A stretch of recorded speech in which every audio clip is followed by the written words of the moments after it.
Hello बच्चा party, welcome back to Youth Educators Academy. तो बच्चों, अभी लास्ट लेक्चर में हमने क्या किया, तो लास्ट लेक्चर में हमने कॉन्ट्रैक्ट कॉस्टिंग का कंसेप्ट और एक इलस्ट्रेशन सॉल्व किया।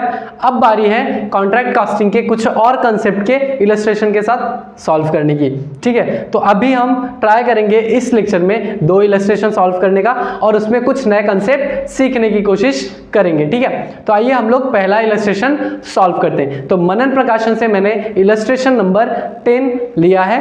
हम पहले इलस्ट्रेशन नंबर 10 करेंगे, उसके बाद एक और इलस्ट्रेशन सॉल्व करने की कोशिश करेंगे। ठीक है, तो चलो इलस्ट्रेशन नंबर 10 मनन प्रकाशन की बुक में पेज नंबर 99 पे है।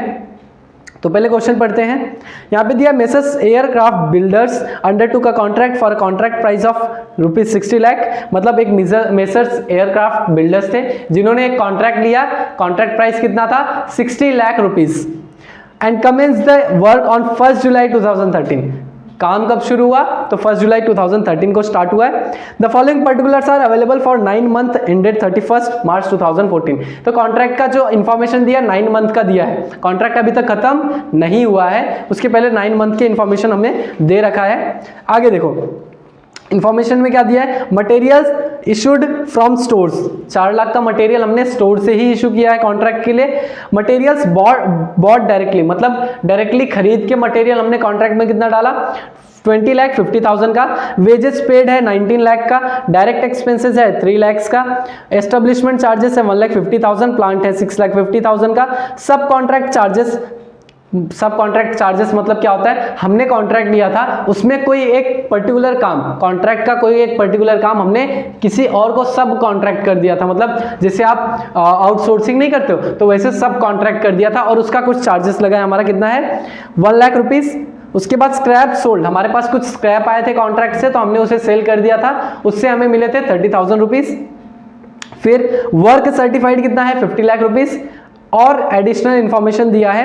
Outstanding wages and direct expenses were ₹10,000 and 20,000 respectively. Outstanding wages है और आपका डायरेक्ट एक्सपेंसेस है कितना? 10,000 और 20,000। तो आप डायरेक्टली जाओ वेजेस और डायरेक्ट एक्सपेंस को टिक करके रखो, क्योंकि उस पे एडजस्टमेंट है। ठीक है, उसके बाद material at site eight the end of the year is valued at 1,20,000। तो हम जो क्रेडिट साइड में WIP में मटेरियल एट साइट लिखते हैं, उसका बैलेंस दिया है, क्लोजिंग बैलेंस ऑफ मटेरियल 1,20,000। फिर दिया वैल्यू ऑफ वर्क अनसर्टिफाइड। तो वर्क सर्टिफाइड था 50 लाख और वर्क अनसर्टिफाइड कितना हो गया? 2 लाख। तो टोटल काम कितने का हुआ? तो काम हुआ है 52 लाख का काम हुआ है मोटा मोटी। और वर्क सर्टिफाइड उसमें से 50 लाख का है और वर्क अनसर्टिफाइड कितना है? 2 लाख का है। ठीक है, included in wages is the salary paid to a supervisor at the rate 30,000 per month who had devoted half of the time on this contract। आपके वेजेस में ही एक सुपरवाइजर का सैलरी इंक्लूडेड है।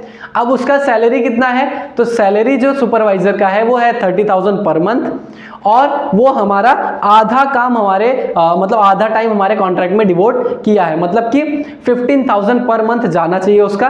कितने महीने के लिए? तो 9 मंथ के लिए 15,000 पर मंथ हमारे कॉन्ट्रैक्ट में उसने डिवोट किया है। और इसका जो सुपरवाइजर का जो सैलरी था उसे हमने वेजेस में ऑलरेडी इंक्लूडेड रखा है। तो बेसिकली इसमें करना क्या होगा? अब जो उसका सुपरवाइजर का सैलरी था 30,000 पर मंथ इंटू 9, मतलब कितना? 30 इंटू 9 करोगे तो कितना आएगा? 2,70,000। अब 2,70,000 हमारा वेजेस में इंक्लूडेड है, बट टोटल 2,70,000 का काम उसने यहाँ पे किया है क्या? नहीं, उसने आधा ही काम यहाँ पे किया है। तो अराउंड 1,35,000 का काम किया है। 1,35,000 का काम हमारे इस कॉन्ट्रैक्ट में नहीं किया है, जो कि हमने वेजेस में इंक्लूड कर रखा है। तो उसको हम यहाँ से हटा देंगे, 1,35,000 का लेस कर दिया जाएगा। ठीक है, उसके बाद और आगे क्या दिया है? देखो आगे दिया है working life of the plant. Basically आपका डिप्रिसिएशन निकालने के लिए कुछ इंफॉर्मेशन दिया है। Working life of the plant is estimated to be 5 years and at the end of it which it is estimated to realise at ₹50,000 as scrap. मतलब machinery का estimated life है 5 years और उसका स्क्रैप वैल्यू है 50,000। और उसका खरीदने का वैल्यू कितना था? तो मशीनरी हमने खरीदा था, मशीनरी खरीदा है हमने, एक सेकेंड, मशीनरी का इंफॉर्मेशन कहाँ दिया है? प्लांट 6,50,000 का खरीदा है, स्क्रैप वैल्यू है 50,000 और एस्टिमेटेड लाइफ है 5 years का। ठीक है, उसके बाद हमें बनाने के लिए बोला है कॉन्ट्रैक्ट अकाउंट। तो कॉन्ट्रैक्ट अकाउंट का फॉर्मेट मैं यहाँ पे बना के रखा हूँ।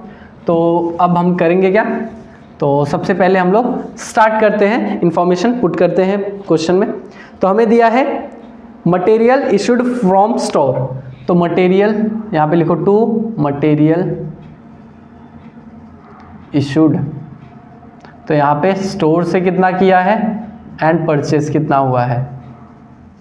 तो स्टोर से कितना है, तो स्टोर से है 4 लाख और परचेस का है 20,50,000। 4 लाख एंड 20,50,000, तो ये टोटल कितना आ जाएगा 24,50,000। ठीक है। उसके बाद नेक्स्ट क्या है, तो नेक्स्ट है हमारा वेजेस पेड। तो वेजेस पे क्या है हमारा एडजस्टमेंट है, वेजेस पेड है 19 लाख। तो मैं आपको यहाँ पे एडजस्टमेंट नहीं करूंगा, यहाँ पे करके दिखाता हूँ। तो वेजेस कितना था हमारा 19 लाख है जो कि हमने पे किया है, और आगे बोला है 10,000 इज आउटस्टैंडिंग। तो 10,000 जो आउटस्टैंडिंग है उससे क्या करोगे आप, ऐड कर दोगे, ऐड आउटस्टैंडिंग वेजेस 10,000 ही है ना, एक बार चेक कर लो। हाँ, वेजेस है 10,000 आउटस्टैंडिंग, तो उसको आप क्या करने वाले हो, ऐड करोगे। तो ये हमारा आया 19,10,000। और ध्यान दो, इस पे एक और एडजस्टमेंट है। तो अगला एडजस्टमेंट क्या है, बोला है सुपरवाइजर का जो सैलरी है, सुपरवाइजर का कितना सैलरी है देखो।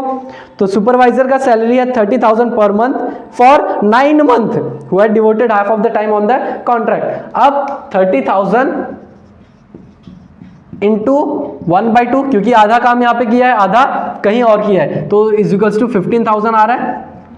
अब उसने कितने टाइम के लिए काम किया, इंटू 9 मंथ, 9 महीने के लिए काम किया, तो 9 मंथ कर दोगे।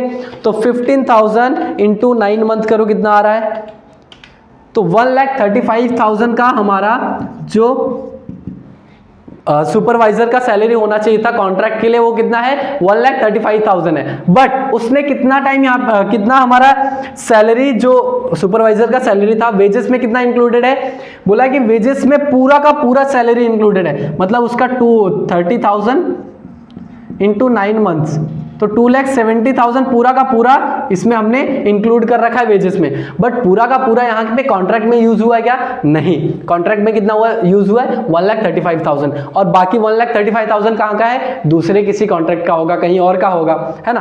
तो हम लोग क्या करेंगे, ये हमारे वेजेस में से 19,10,000 में से इसमें 2,70,000 इंक्लूडेड है, बट कितना इंक्लूडेड होना चाहिए था 1,35,000, और बाकी 1,35,000 कहाँ जाना चाहिए था सर, तो वहां से यहाँ से निकाल देना चाहिए था हमें। तो हम क्या करेंगे, यहाँ से 1,35,000 निकाल देंगे।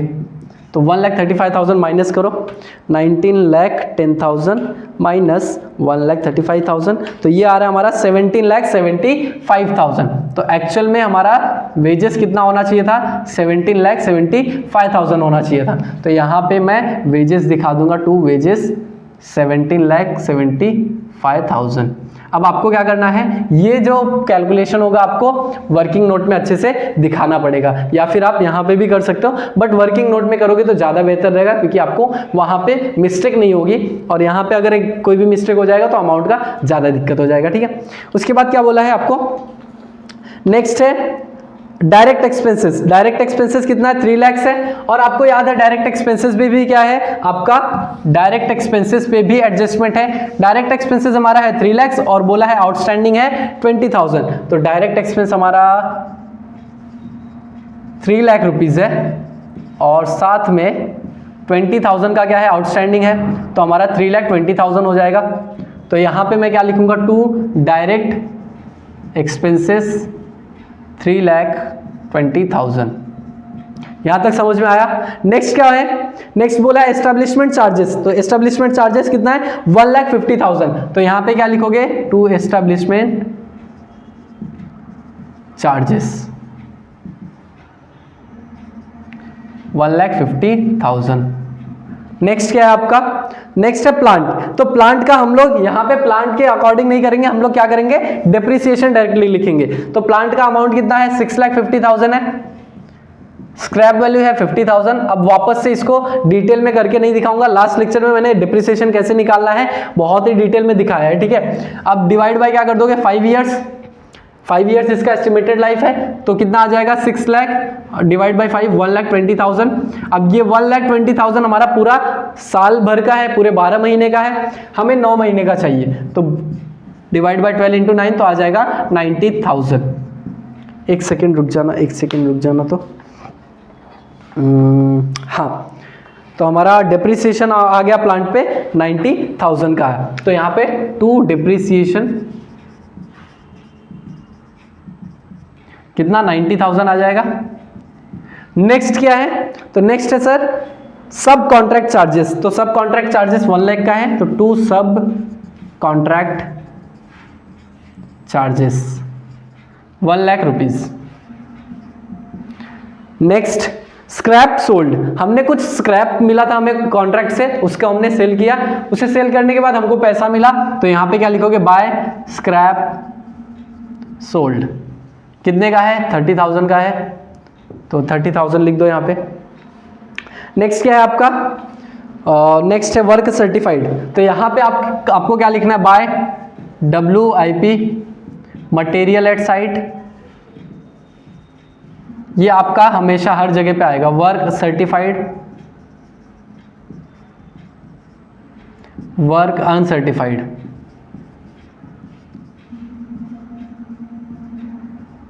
तो वर्क सर्टिफाइड कितना है 50,000 है, 50 लाख है।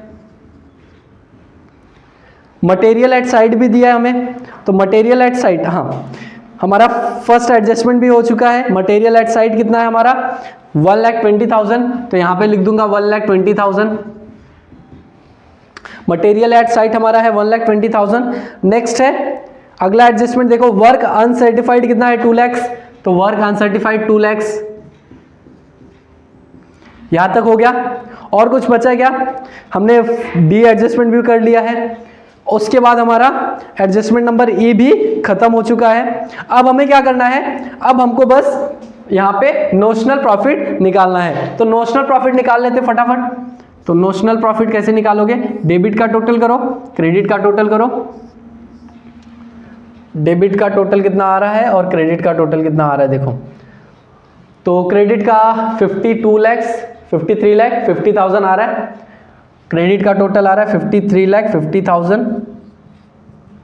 डेबिट का टोटल करके देखो एक बार कितना आ रहा है, तो डेबिट का total 24 lakh 50,000 plus 17 lakh 75,000 plus 3 lakh 20,000 plus 1 lakh 50,000 plus 90,000 plus आपका आ रहा है 1 लाख, तो ये कितना हो जा रहा है, ये 48 लाख 85,000 आ रहा है आपका डेबिट का टोटल। 53 लाख 50,000 ज़्यादा है, तो हम इसी लिख देंगे दोनों साइड 53 लाख 50,000। अब आपका 53 लाख 50,000 में से माइनस करना 48 लाख 85,000, 53 लाख 50,000 माइनस ये आ रहा है आपका 4,65,000 का नोशनल प्रॉफिट, 4,65,000 का आपका आ रहा है नोशनल प्रॉफिट। तो यहां क्या लिखोगे, to notional profit carry down, और यहां आप लेके आओगे by notional profit brought down. कितना है अमाउंट 4,65,000। अब ये तो हमारा हो गया नोशनल प्रॉफिट। अब ये नोशनल प्रॉफिट में से कितना प्रॉफिट एंड लॉस अकाउंट में जाएगा और कितना हमारा जाएगा WIP रिजर्व में, तो यहां क्या लिखोगे, to profit and loss account, to WIP reserve account. अब कितना प्रॉफिट एंड लॉस में जाएगा, कितना WIP में जाएगा, उसे करने के लिए हमें पहले निकालना पड़ेगा हमारा कितना परसेंटेज ऑफ वर्क खत्म हुआ है और कितना सर्टिफाई हुआ है, ठीक है। तो आपको ध्यान में देना है वो टेबल जो हमने लिखा था, तो टेबल पे आ जाओ अभी फटाफट, जिसके पास टेबल नहीं है ध्यान दो वापस से। हमारा काम कितना था, कॉन्ट्रैक्ट प्राइस था 60 लाख का, कॉन्ट्रैक्ट प्राइस कितना था 60 लाख था। अब कॉन्ट्रैक्ट प्राइस हमारा अगर 60 लाख का था तो हमें ये निकालना है हमारा काम कितना हुआ है। तो वर्क सर्टिफाइड निकालो जरा फटाफट। कॉन्ट्रैक्ट प्राइस हमारा 60 लाख का है, वर्क सर्टिफाइड कितना हुआ है 50 लाख हुआ है, तो कितना परसेंटेज काम हो चुका है, तो 60 लाख 50 लाख का वर्क सर्टिफाइड हो चुका है। कर दो कितना आ रहा है 200, 500 डिवाइड बाई 6 कितना आ रहा है? तो ये आ रहा है अराउंड 83.33%। बेसिकली हमारा ये कौन से वाले कैटेगरी में आ रहा है? तो ये 50 to 90 वाले कैटेगरी में आ रहा है। तो 50 to 90 वाले कैटेगरी में अगर आएगा तो आपको याद है 2/3 लिया जाएगा। अगर आपको याद है तो 2/3 आपका यहाँ पे नोशनल प्रॉफिट का जो नोशनल प्रॉफिट होगा उसका 2/3 आपके प्रॉफिट एंड लॉस में जाएगा। तो यहाँ पे हम लोग क्या करेंगे, कैलकुलेट करते फिर। नोशनल प्रॉफिट हमारा कितना है? 4,65,000 इंटू 2/3 इंटू अब work certified upon contract price. तो वर्क सर्टिफाइड कितना है हमारा? देखो वर्क सर्टिफाइड एक बार निकाल लो फटाफट फटाफट फटाफट फटाफट। वर्क सर्टिफाइड हमारा कितना है बच्चों? हाँ वर्क सर्टिफाइड, सॉरी यहाँ पे आ जाएगा आपका, ये फॉर्मूला एक बार लिख लो चाहिए तो। यहाँ पे notional profit into 2/3 into cash received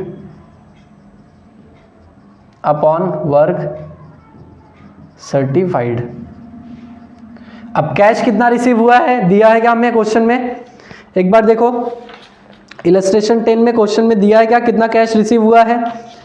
cash receive होने का कुछ इन्फॉर्मेशन हमें नहीं दिया है। तो जहां पे कैश रिसीव होने का कोई इन्फॉर्मेशन नहीं दिया जाएगा तो आपको क्या करना है, सिंपली बस इसको यहाँ पे नोशनल प्रॉफिट को 2/3 से मल्टीप्लाई करके खत्म करना है। तो नोशनल प्रॉफिट हमारा कितना है? नोशनल प्रॉफिट हमारा 4,65,000 इंटू 2/3, तो ये आ जाएगा आपका 3,10,000। तो यहाँ पे आपका प्रॉफिट एंड लॉस में कितना अमाउंट जाएगा? 3,10,000 और बचा हुआ अमाउंट चले जाएगा आपके WIP रिजर्व में। तो बचा हुआ अमाउंट कितना है? 1,55,000। तो ये चले जाएगा आपका WIP रिजर्व अकाउंट में। यहां तक समझा क्या आपको? ये इलस्ट्रेशन यहाँ पे खत्म होता है और इसके बाद अभी हम क्या करने वाले हैं, एक और इलस्ट्रेशन सॉल्व करेंगे, इलस्ट्रेशन नंबर 13। ठीक है।